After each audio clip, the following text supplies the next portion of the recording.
7곡 보죠. 먼저 김문찬 쌤 요약한 부분 보겠습니다. 단테는 카치아 구이다에게 자신의 미래 운명에 대해 알려달라고 부탁한다. 카치아 구이다는 단테가 힘겨운 망명 생활을 하게 될 것이며 베로나의 칸그란데 델라 스칼라의 도움을 받을 것이라고 예언한다. 그리고 단테에게 저승세계를 둘러본 다음 두려워 말고 모든 것을 그대로 시로 적어 사람들에게 도움을 주라고 권한다. 이렇게 되어 있습니다.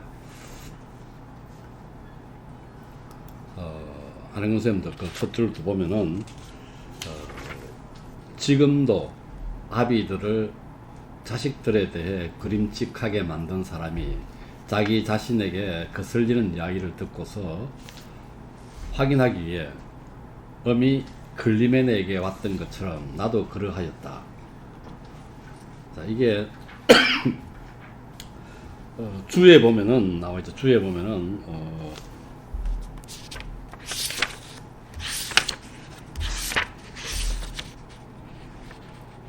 클리메네는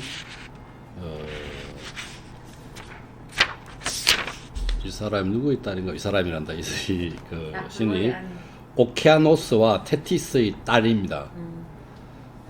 그 다음에 이 사람이란다. 이 신이 솔이라는 게 태양신 헬리오스죠. 태양신 헬리오스라고 주로 이야기하는데 사이에 파에톤을 낳았습니다. 이 이야기의 주인공은 파에톤이죠. 아들인 파에톤이 클리메네에게 빨리 달려왔다는 얘기죠. 이 보면은 친구들이 이제 신의 아들이 아니라고 이야기하니까 어머니에게 확인을 요구했고 어머니는 확인을 해줬죠. 그럼 직접 아버지한테 찾아갑니다. 근데 문제는 아버지한테 찾아오니 아버지가 내 아들이 맞다고 이야기하고 부탁을 들어준다고 하죠. 일단 부탁을 들어달라고 그러니까 들어준다고 대답을 했습니다. 실은 이제 분복이 안 되죠. 그래서 마차를 몰게 해달라, 태양 마차를 몰게 해달라고 그러죠. 근데 그건 위험하기 때문에 절대로 해주면 안 되는 건데 약속을 했기 때문에 할 수 없이 다른 걸 아무리 해준다고 그걸 바꾸다 해도 안 됐다는 거죠. 그래서 파이톤이 그걸 몰고 가다가 운전을 잘못해서 너무 지구에 가까운 지구가 타니까 제우스한테 항의하니까 제우스가 그걸 죽이죠. 번개를 쳐서 죽이게 됩니다. 그 얘기죠. 그래서 음이 클리메네에게 왔던 것처럼 나도 그러하였다.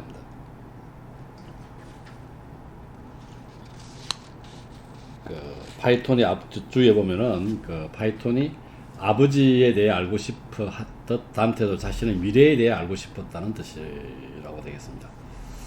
그리고 또 나는 베아트리체와 앞서 나 때문에 자리를 옮겼던 거룩한 등불, 이 사람은 카치아 구이다죠. 로부터 그렇게 이거 김문찬 쌤은 이렇게 번역하지 않고 등불에게 그렇게 보였다 이렇게 되겠죠.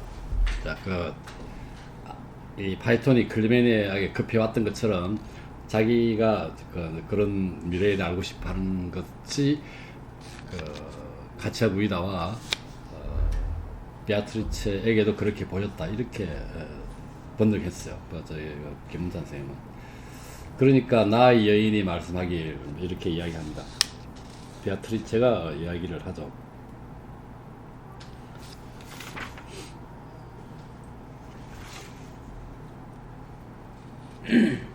거기에 보면 이야기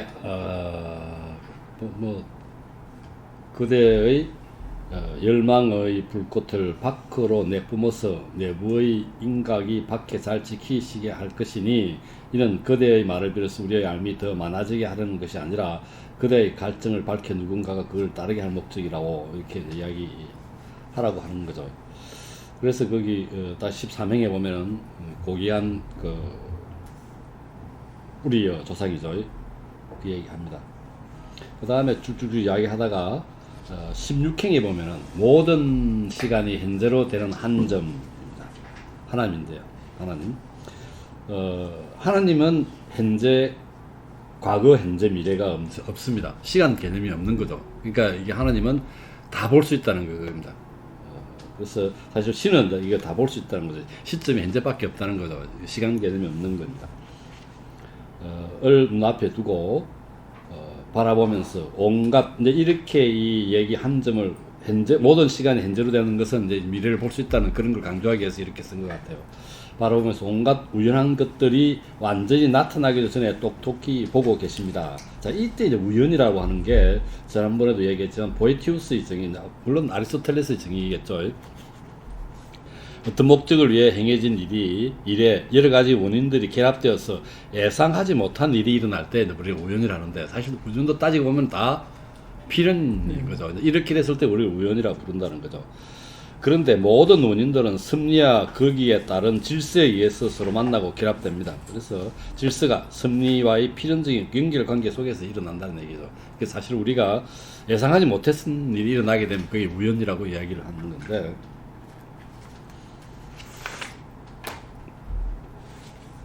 그 다음에 보면은 19행에 보면은 내가 베르길리우스를 따라서 그 전에 보면은 똑똑히 보고 계십니다라고 했죠. 그러니까 이제 자기에 대해서 이야기를 해줄 수 있겠죠. 20행에 보면 죽은 세계 안으로 내려가고 이게 그 지옥이죠. 그 다음 다시 영혼들을 치유해주는 저 산, 연옥의 정계산입니다. 얼지라 오르는 동안에 내 앞날의 삶에 대한 무시무시한 말을 들었다 하더라도 나는 운명의 타격 앞에서 틀림없는 사각행임을 느낀다고 이렇게 되어 있습니다. 여기 보면은 그 20행에 보면은 연옥의 의미가 있죠. 영혼들을 치유해주는 이게 연옥입니다. 연옥의 그 의미가 나와 있고요. 사각행은 확고함, 단호함을 나타내죠. 역경에 대한. 그런데 이게 이제 둥그란 형태가 있으면 둥그란 형태. 잠깐만 앞서가면은 920쪽에 103행을 볼 거예요. 920이야. 이게 뭐예요? 920이 아닌데. 103행이죠. 920에 103행. 봤습니까? 103행 이런 말이 나왔습니다. 그분을 보는데 서만 제 평화를 누린다고 하고, 그 다음에 그것은 둥그란 행체로 펼쳐져 있기에, 이 둥그란 행체입니다. 이때 이 둥그란 행체는 무한성이죠. 둥근 것은 무한성, 그 다음에 이 사각형은 단호함, 이렇게 비교할 수 있을 것 같아요. 이건 뭐 천국에 나온 얘기인데, 지금도 우리 천국에 하고 있지만, 앞으로 돌아와서 24행의 타격 앞에서 틀림없는 사각형임을 느낀다고. 26행에 보면 다가오는가를 알므로 인해 나의 여전히 기쁨이 넘칠 것이니 이는 미리 본 화살은 드디어 오기 때문이야. 뭐 준비하기 때문에 그렇다고 볼 수 있겠죠. 그 다음에 28행에 보면은 앞서 내게 말했던 바로 그 빛에게가 자연스러운 표현 같죠. 빛에게 내가 그렇게 말했으니 베아트리체께서 바라셨던 대로 나의 소망을 고백한 것이었다. 이게 앞에서 보면은 8행인가 보면서 그대의 열망의 불꽃을 밖으로 내뿜어서 뭐 이런 얘기가 나옵니다. 그런 얘기에 대한 대응이 되겠고. 33행에 벌써 어리석은 백성들을 걸려들게 하였던 애매한 말로서가 아니고 그리스도 이전에 여러 신들을 섬기던 시절에 널리 퍼졌던 신탁의 수수께끼 같은 모호한 말, 이런 걸 얘기합니다. 애매한 말이 아니고 똑똑한 말씨와 분명한 어법으로 뭐 이렇게 되어 있습니다.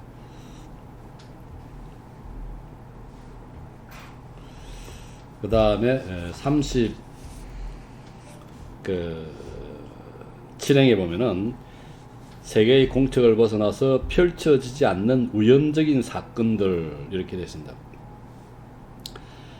밑에 주에 보면은 속세에서는 우연적으로 일어나는 것일지 모르나 하나님 안에서는 영원성을 지니고 나타나는 것이다. 그러나 필연성은 반드시 지니지는 않는다. 자, 이게 뭐냐면 지난번에 얘기했듯이 우리가 자유의지라는 게 있단 말이죠. 이 설명하는 게 참 신의 그 섭리와 잘 조화롭게 이제 얘기가 돼야 되는데 보에티우스에 의하면 순수한 필연성과 조건적 필연성이 있다고 그랬습니다. 근데 순수한 필연성은 뭐 예를 들어 태양이 동에서 떠서 서로 진다든지 마땅히 필연성을 지르는 것이죠. 물이 위에서 아래로 흐른다든지. 그렇지만 조건적 필연성은 내가 산 밭을 일구기 위해서 밭을 파다가 돈을 뭐 수억을 발견했다든지 이런 거는 이 조건적 우연성. 왜냐하면 누군가 거기서 돈을 심어놔야 되고 내가 그걸 파야 되고 이런 조건이다. 그래서 보면 흐름을 따라서 40행에 이게 모두가 39행에 보면 하나같이 영원한 시야에 그려졌다라고 되어 있고요. 흐름에 따라서 아래로 내려가는 배가 눈에 보이는 것과 같지 않다면, 같다면 순수한 필연성이 있고 같지 않다면 필연성을 마땅히 갖는 것은 아니다. 이게 조건적 필연성이라는 거죠. 이런 거는. 그래서 여기서 보면 순수한 필연성과 조건적 필연성이 나와 있습니다. 보에티우스의 표현에 의하면. 그 다음에 44행에 너에게 챙겨진 시간, 이거 미래죠. 그리고 그 다음에 45행에 이로부터 나의 시야에 들어왔구나.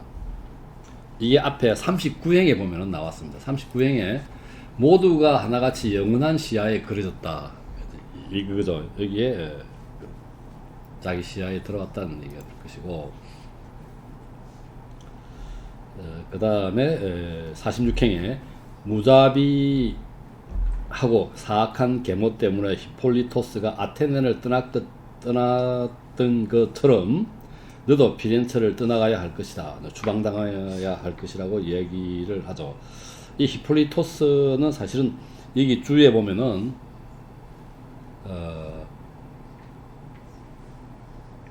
계모인 파이드라로부터 사랑을 요구받아서는 거절했다. 이럴 경우에 파이드라가 앙심을 품고 테세우스에게 거짓을 구해 결국은 이 히폴리토스가 자기를 겁탈하라고 했다. 이런 얘기겠죠. 그 자질에서 히폴리토스를 아테네 쫓게 만들었다. 이게 뭐라고 그럽니까? 이걸 국어시험에 나오죠. 이런 걸 뭐라 한다? 보디발 모티브를 당했다는 거죠. 보디발 모티브. 이민구 선생님 그냥 그냥 생소한 얘기처럼 우리 쳐다보고 있는 보디발 모티브. 처음 들었습니다. 아니? 우리 계속 했잖아요. 이게 어디서 얘기했는가 하면, 안덕수생은 몰라도 이해가 돼. 내가 용서되는 게. 그 일리아스 때문에. 일리아스에 이게 뭐가 나는가, 보디발 모티브라고 하는 것은, 보디발은 누구냐면은 요셉의 그 주인집이었어요. 그 요셉의 주인 와이프가 요셉을 건드린 거예요. 요셉이 거절하니까 요셉한테 죄를 뒤집어 씌워가지고 요셉을 감옥을 보냈다는 거죠. 이게 어디서 나오냐면은 일리아스에서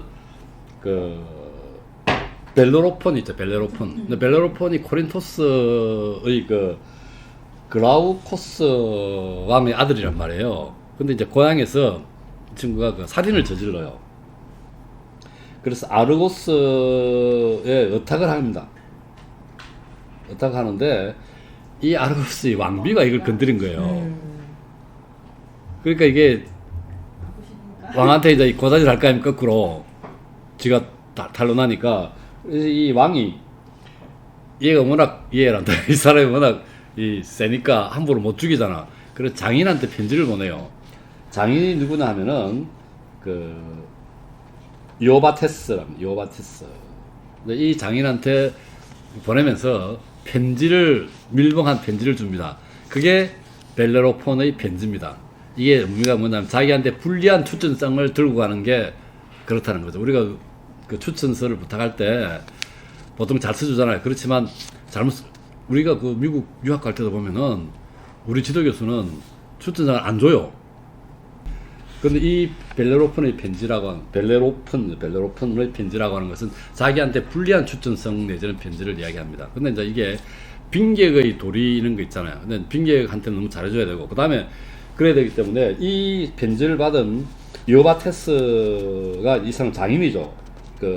아르고스의 왕이나 뭐 프로이토스 왕인가 뭐 아르고스의 왕이 장인한테 보냈단 말입니다. 자기 못 죽이니까. 근데 편지를 보냈는데 이 사람이 제대로 잘해주죠. 9일인가 얼마 지나고 나는데 이제 편지를 뜯어본 겁니다. 뜯어보니까 죽이라고 돼 있단 말이야.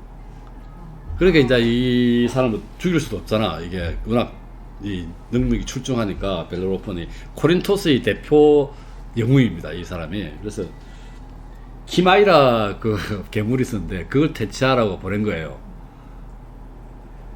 근데 죽을 줄 알았지 가면은. 근데 키마이라를 퇴치하고 그 뭡니까 말 뭡니까 페가소스 말을 넣어둔 그 얘기입니다. 그래서 이 히폴리토스는 보디발 모티브를 당해서 아테네를 떠났다. 보디발 모티브는 또 한 사람 더 있는 게 벨레로폰. 그 다음에 50평에 보면은 하루 종일 그리스도가 매매되는 곳. 야, 이건 뭐야? 교황청이죠, 교황청. 바티칸을 얘기합니다. 그 다음에 53행에 보면 소리 높은 비난을 받는 것이지만 복수는 그걸 보복하는 진리의 증명이 될 것이다. 그래서 너는 무엇보다도 더 애틋이 사랑하는 모든 걸 버리리니 이것이 곧 기양의 망명이죠. 망명의 하리 첨소는 화살이 되리라 이렇게 되어 있습니다. 그 다음에 나무의 빵이 얼마나 쓴 것인지 층층대를 오르내리는 것이 얼마나 힘든 것인지 알게 될 것이다 이렇게 되어 있습니다.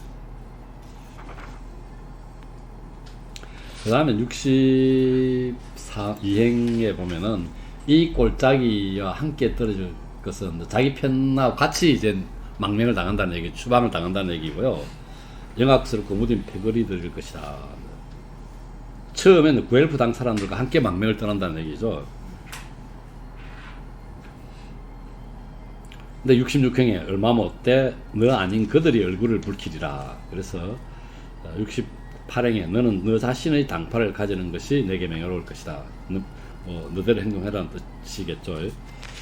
그 다음 69행 7행 70행에 처음 비난처와 처음 숙소는 위대한 롬바르디아 사람의 호위일 것인데 그는 제 집 청청대에 거룩한 새를 갖고 있다. 계단 위 독수리를 문장어로 하는 베로나의 영주 델라 스텔라 가문의 바르톨로메오를 암시하는 것으로 짐작된다고 되어 있고요. 단테는 1304년 초 몇 달 동안 그에게 의탁하였다. 또는 그의 뒤를 이어 1304년부터 1311년까지 베로나 영주였던 알로보이를 가리키는 것으로 해석되기도 하지만 단테는 학년 사건에서 그에 대해 부정적으로 평가한다. 그건 앞에 게 맞다는 얘기겠죠. 이게 김문찬 쌤의 줍니다. 그리고 74행에 보면은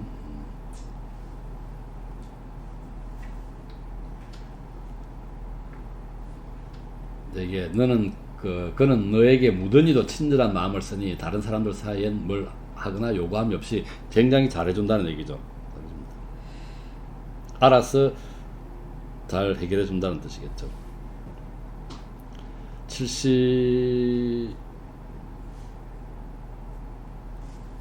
77행입니까? 그의 곁에 앞으로 빛나는 문을 세우게 될 사람이 있음을 너는 보게 되리니 이렇게 되어 있습니다.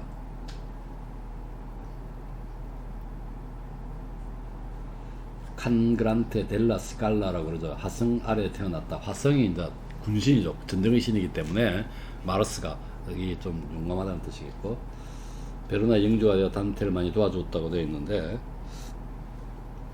김우장 쌤에 보면은 바르톨로메오 델라 스칼라의 동생 칸그란데 1300년 당시 9살이었던 그는 1312년부터 1329년까지 베로나 영주였다.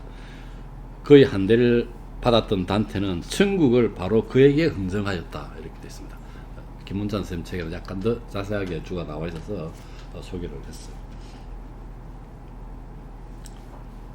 82행에 보면 근데 이 사람은 그 당시에 나이가 9밖에 안 됐다는 얘기죠. 9살밖에 안 됐지만 그 집에 갔을 때는 현정한 이 동생 칸 그란데 있죠. 델라 스칼라의 동생 칸 그란데는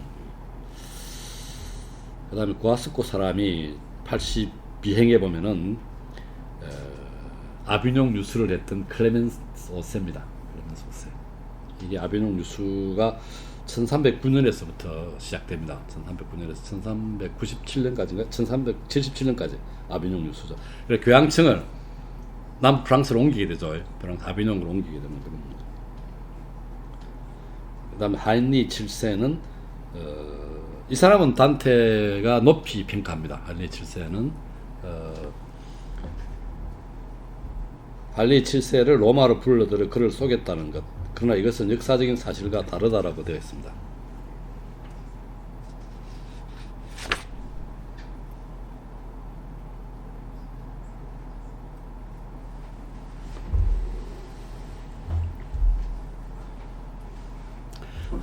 김문찬 선생님 줄을 보면은 프랑스 가스코뉴 출신의 교환 클레멘스 5세가 이 사람 프랑스 출신이니까 아비뇽 옮기는 모양이네.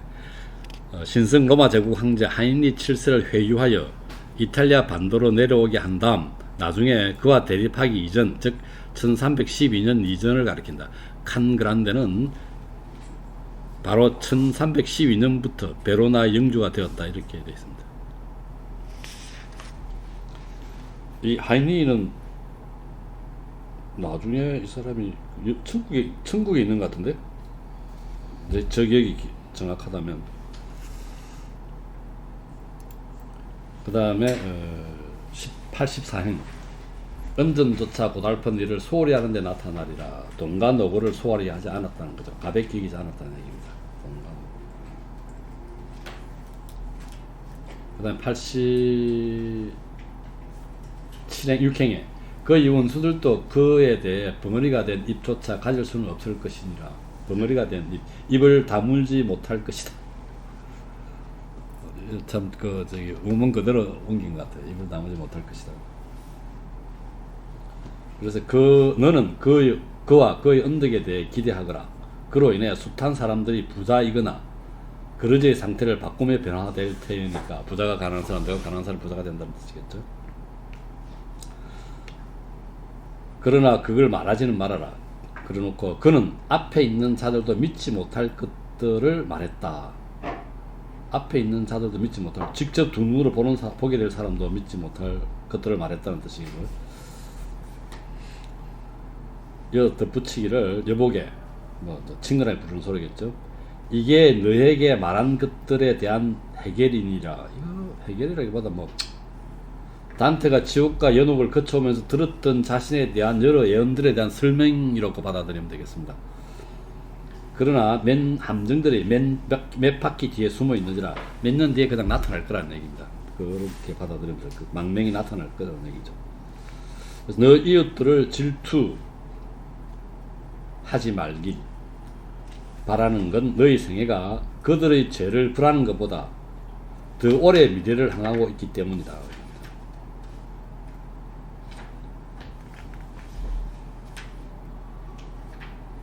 그래서 너 삶이 더 오래 지속된다는 얘기니까 질투하지 말라는 얘기입니다.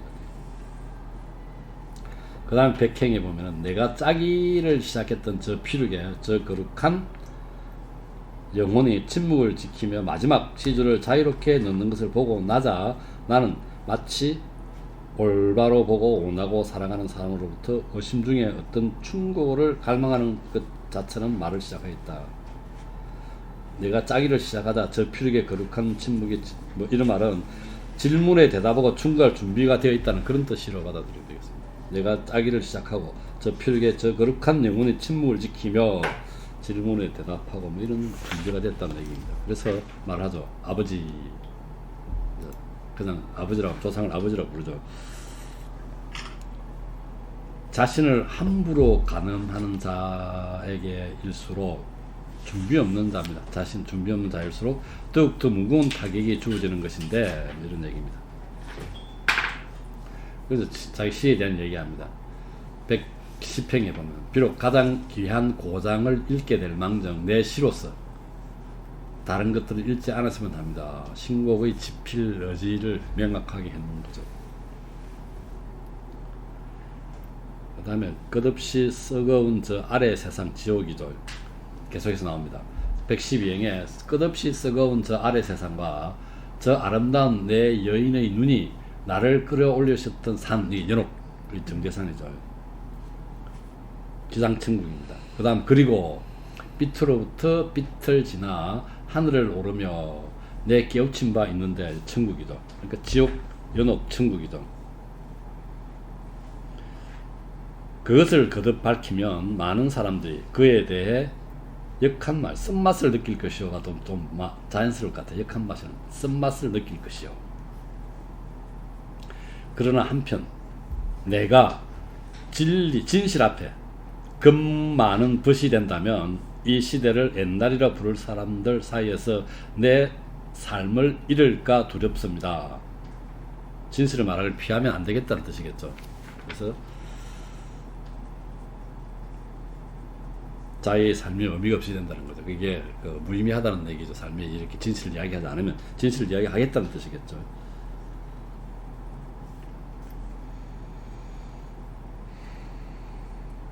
그 다음에 이제 122행에 간직한 빛, 웃음을 간직한 빛, 이게 가치하고 이다죠. 그래서 거기 의미 있는 말이 나옵니다. 124행에 자신이나 남의 수치로 인해 시끄럽게 된 양심은 분명 너의 말을 듣기 싫어할 것이다. 비양심적인 사람은 이 단테의 그 이야기하는 거 좋아하지 않을 것이라는 얘기죠.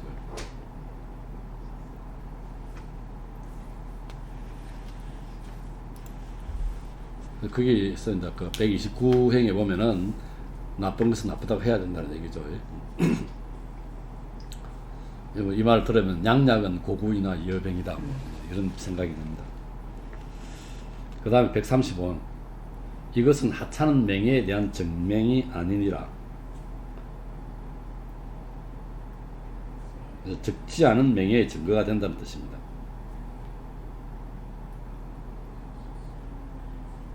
그러므로 이 하늘에서나 산에서, 하늘은 천국이고 산은 연옥이겠죠. 그리고 저 고통스러운 골짜기 지옥이죠. 지옥에서 오로지 명성이 자자한 영혼들만 내게 보여졌구나. 이제 이게 증명을 해야 되니까 좀 더 명성 있는 사람들을 어떤 죄를 저질러서 지옥에 보냈고 어떤 죄를 저질러 천국에 왔다, 어떤 선업을 해서 이런 표현을 해야 되겠죠. 왜냐하면 그래 나옵니다. 듣는 이의 마음이란 감추어져 깨칠 수 없는 뿌리를 가진 예정으로나 나타나지 않는 논증으로도 확고한 믿음을 가질 수 없기 때문이다. 그러니까 모호한 뿌리에서 나온 예정이나 명백해 보이지 않는 그런 논증은 설득력이 없다는 얘기입니다. 그런 얘기.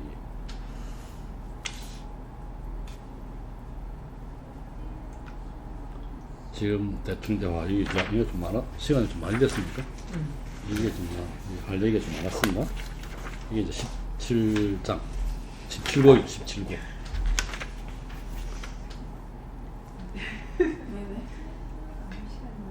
시간이 많이 걸려.